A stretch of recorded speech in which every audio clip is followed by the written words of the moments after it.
नमस्कार दोस्तों, मैं हूं अनीस और आप सभी का अपने YouTube चैनल ज्ञान अड्डा में स्वागत है। दोस्तों चलिए देर ना करते हुए हम आज शुरू करते हैं आधुनिक इतिहास यूरोपीय कंपनियां।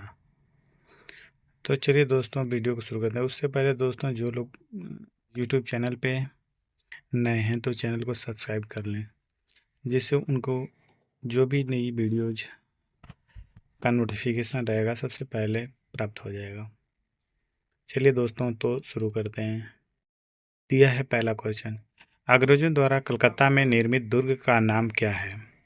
तो निर्मित दुर्ग का नाम दोस्तों ये हो जाएगा आपका ये विलियम फोर्ट। ठीक है दोस्तों।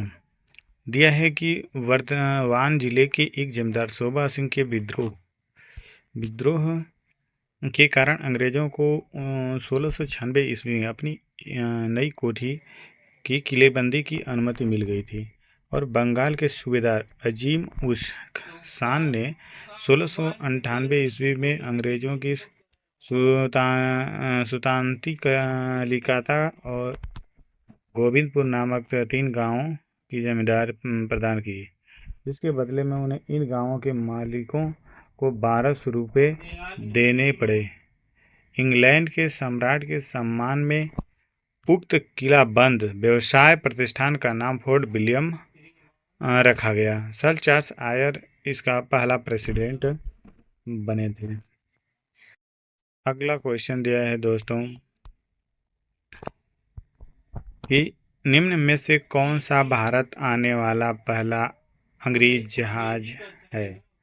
तो इसमें पहला जहाज जो दिया है उसका ऑप्शन नहीं दिया, लेकिन उसी बेड़े में ये रेड ड्रैगन नाम का एक जहाज था, तो ये सही हो जाएगा। ठीक है दोस्तों। तो दिया है कि कैप्टन हॉकिंस के नेतृत्व में हेक्टर नामक पहला अंग्रेज जहाज था। जो पहला जहाज था वो हेक्टर नाम का था, उसका नाम हेक्टर था। ठीक है दोस्तों। और 1608 में सूरत के बंदरगाह पर आकर रुका था तथा हॉकिंस की वह प्रथम अंग्रेज व्यक्ति था जिसने समुद्री मार्ग से भारत की भूमि पर कदम रखा था। तो जो विकल्प दिया गया है उसमें हेक्टर नाम होकर रेड ड्रैगन दिया हुआ है, तो उसी बेड़े में था, इसलिए रेड ड्रैगन सही हो जाएगा दोस्तों। अगला क्वेश्चन दिया हुआ है कि अंग्रेजों द्वारा स्थापित प्रथम व्यापार केंद्र कौन सा था? तो दोस्तों प्रथम व्यापार केंद्र जो था ये सूरत था दोस्तों। ठीक है, सूरत था, जो 1613 ईस्वी में जहांगीर ने अंग्रेजों को सूरत में अस्थायी कारखाना स्थापित करने की अनुमति दे दी। इसके पूर्व 1611 ईस्वी में मसूलीपट्टनम में अंग्रेजों ने एक व्यापारी कोठी अस्थायी कायम की थी। यह गोलकुंडा राज्य का मुख्य बंदरगाह था। अगला क्वेश्चन दिया हुआ है, ये वही सेम क्वेश्चन दिया गया है। चलिए देखते हैं अगला क्वेश्चन। निम्न में से कौन सी भारत में फ्रेंच की बस्ती नहीं है?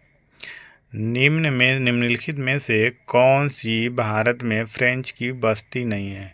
तो दोस्तों इसमें पांडिचेरी भी फ्रेंच की बस्ती है, माहे भी है और आंध्रनगर भी। ये आपका गोवा जो है दोस्तों, गोवा फ्रेंच की बस्ती नहीं है। ये दिया है कि पांडिचेरी, माहे, चंद्रनगर फ्रेंच की बस्ती थी, जबकि गोवा पुर्तगालियों का अधिकार था दोस्तों। गोवा पर जो है पुर्तगालियों का अधिकार था। चलिए अगला क्वेश्चन देखते हैं दोस्तों। अगला क्वेश्चन दिया हुआ है कि 1651 में मुगलों द्वारा बंगाल में किस स्थान पर ईस्ट इंडिया कंपनी को व्यापार करने और फैक्ट्री बनाने की अनुमति दी गई थी? तो ये दोस्तों सर्वप्रथम कासिम बाजार जो है यहाँ पे इनको व्यापार करने की अनुमति दी गई थी। 1651 ईस्वी में मुगलों द्वारा बंगाल में कासिम बाजार है और हुगली नामक स्थान पर ईस्ट इंडिया कंपनी को व्यापार करने और फैक्ट्री बनाने की अनुमति दे दी गई थी दोस्तों। ठीक है। तो अगला क्वेश्चन दिया हुआ है आपका, अगला क्वेश्चन दिया है कि अंग्रेजों ने निम्नलिखित स्थानों पर जिस क्रम में अपने व्यापार केंद्र स्थापित किए थे तो उनका सही कालानुक्रम क्या है। तो ये आपका सबसे पहले सूरत, पहले सबसे पहले यहाँ पे सी वाला ही आपका सही हो जाएगा। तो सबसे पहले सूरत में आए थे, फिर मद्रास, फिर बम्बई, फिर कोलकाता में हुआ था। ठीक है दोस्तों, तो ये सी वाला आपका सही हो जाए। देखिए दिया है दोस्तों कि अंग्रेजों ने अपने व्यापारिक निम्न के अनुसार से स्थापित किए थे। तो ये सूरत में देखिए 1613 ईस्वी में सूरत में कर दिए थे। मद्रास में देखिए दोस्तों 1639 ईस्वी में किए थे, जबकि बम्बई में 1687 में कर दिए थे और कलकत्ता में 1698 में किए थे दोस्तों। चलिए अगला क्वेश्चन देखते हैं। भारत में आलू की फसल शुरू की थी, भारत में आलू की फसल शुरू की थी तो दोस्तों ये पुर्तगालियों ने शुरू की थी। ऑप्शन नंबर सी सही हो जाएगा दोस्तों। ठीक है, सी सही हो जाएगा दोस्तों, पुर्तगालियों ने किया था। सबसे पहले भारत में आलू 17वीं सदी के आरंभ में पुर्तगालियों ने लाया था। ठीक है दोस्तों, चलिए अगला क्वेश्चन देखते हैं। दिया है दोस्तों कि निम्नलिखित में से कौन सा स्थान भारत में पुर्तगालियों का मुख्यालय था। तो ये गोवा था दोस्तों, पुर्तगालियों का मुख्य स्थान ये गोवा था। ठीक है, देखिए है कि प्रारंभ में अल्फांसो अल्बुकर्क द्वारा कोचीन को मुख्यालय बनाया गया था, कोचीन को मुख्यालय बनाया गया था। और 1530 ईस्वी में नीनो और कुन्हा द्वारा सरकारी कार्यालय कोचीन से गोवा स्थानांतरित दिया गया। इस प्रकार गोवा काफ़ी लंबी अवधि तक पुर्तगालियों का राजधानी मुख्यालय बना रहा। अगला क्वेश्चन दिया हुआ है दोस्तों कि दिया है कि अंग्रेज शासक चार्ल्स सेकंड को किसकी राजकुमारी से विवाह करने के लिए बम्बई दहेज में दे दिया गया था। तो ये दोस्तों पुर्तगाल के लोगों के लिए, पुर्तगाली के राजा का हुआ था। तो दिया है कि 1661 में इंग्लैंड के सम्राट चार्ल्स सेकंड का विवाह पुर्तगाल की जो राजकुमारी थी कैथरीन से होने के कारण बम्बई दहेज के रूप में प्राप्त हुआ था। ठीक है दोस्तों,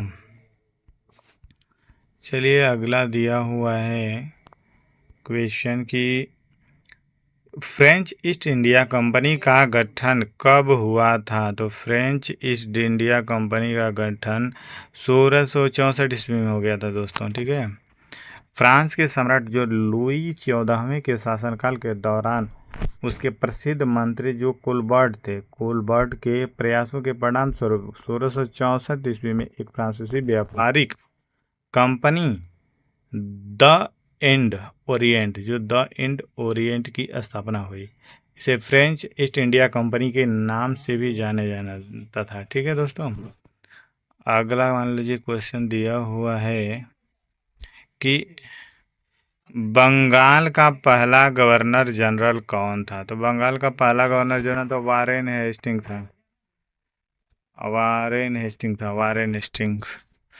बंगाल के प्रथम गवर्नर जनरल वारेन हेस्टिंग थे। यह 1774 और 1785 तक गवर्नर जनरल रहे थे दोस्तों। ये 1774 में 1785 तक गवर्नर जनरल रहे थे दोस्तों। चलिए अगला क्वेश्चन दिया हुआ है कि निम्नलिखित में से किस यूरोपीय ने भारत में सबसे पहले अपना व्यापार फैलाया और प्रभावित किया। तो ये दोस्तों दिए थे ये पुर्तगाली सबसे पहले अपना व्यापार फैलाए थे। पुर्तगाली भारत आने वाले प्रथम यूरोपीय थे जो 16वीं शताब्दी में इनका हिंद महासागर से होकर होने वाले व्यापार का पूर्ण नियंत्रण था। ठीक है, तो अगला क्वेश्चन दिया है दोस्तों कि भारत के लिए समुद्र मार्ग की खोज का श्रेय जाता है। तो ये दोस्तों भारत के लिए समुद्र मार्ग का खोज जाता है पुर्तगालियों को। ठीक है, तो भारत के लिए जो समुद्री मार्ग की खोज का श्रेय है वास्को डी गामा का दिया जाता है, जो एक पुर्तगाली था, पुर्तगाली था। यह कालीकट के तट पर 1498 में पहुंचा था, 1498 में पहुंचा था और भारत की खोज किया था। ठीक है, अगला क्वेश्चन दिया है दोस्तों कि केप ऑफ गुड होप के रास्ते भारत तक के समुद्र रास्ते की खोज किसने की थी? तो किसने की थी दोस्तों? तो ये वास्को डी गामा किया था, वास्को डी गामा ने किया था। केप ऑफ गुड होप के रास्ते भारत तक के समुद्री रास्ते की खोज वास्को डी गामा ने की थी, जो भी 1498 में इसने। ठीक है दोस्तों, चलिए ये कालीकट तक के बंदरगाह पे आया हुआ था। चलिए अगला क्वेश्चन दिया हुआ है कि भारत में सबसे पहले आने वाले और सबसे बाद में जाने वाले कौन थे? तो ये सबसे पहले आए थे पुर्तगाली, और सबसे बाद में दोस्तों ये वाला ऑप्शन सही है। ये पुर्तगाली जो थे कि सबसे पहले आए और सबसे बाद में गए थे दोस्तों।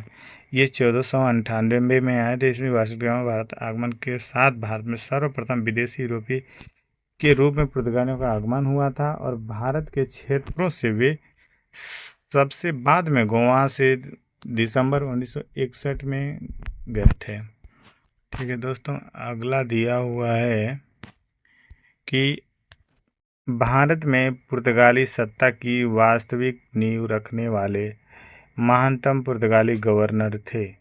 तो ये दोस्तों अल्बुकर्क थे, ये दोस्तों अल्बुकर्क थे। ठीक है, भारत में पुर्तगाली शक्ति का वास्तविक संस्थापक अल्बुकर्क को 1500 से 1515 ईस्वी था। इसने भारत में एक प्रादेशिक शक्ति के रूप में पुर्तगाली राज्य की स्थापना किए थे। ये 1509 से 1515 तक रहे थे।